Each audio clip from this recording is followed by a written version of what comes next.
Жезқазған қалалық маслихаты депутаттарының өздері сайланған учаскелері бойынша тұрғындармен кездесулері жалғасуда. Онда халық қалаулылары сайлауалды бағдарламалары арқылы қолға алынған жобалармен таныстырып, тұрғындар шағымына құлақ түруде.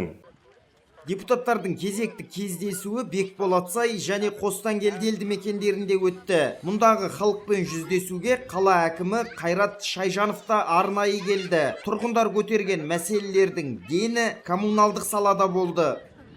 Осы участтың депутаты Ибадатова Тұрсынай Шахмұратқызы өзінің кездесуін ұйымдастыруда.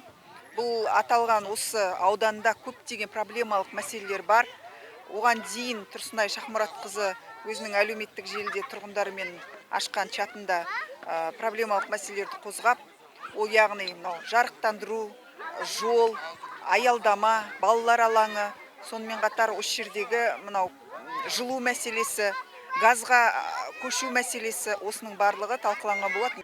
Депутаттар мәселелерді жергілікті билік өкілдерімен бірлесе шешпек ниетте. Айта кетейік, халық қалаулыларының халықпен жүздесуі сәуір айының соңына дейін жалғаспақ. Осы аралықта қаладағы барлық сайлау учаскелері толықтай қамтылады.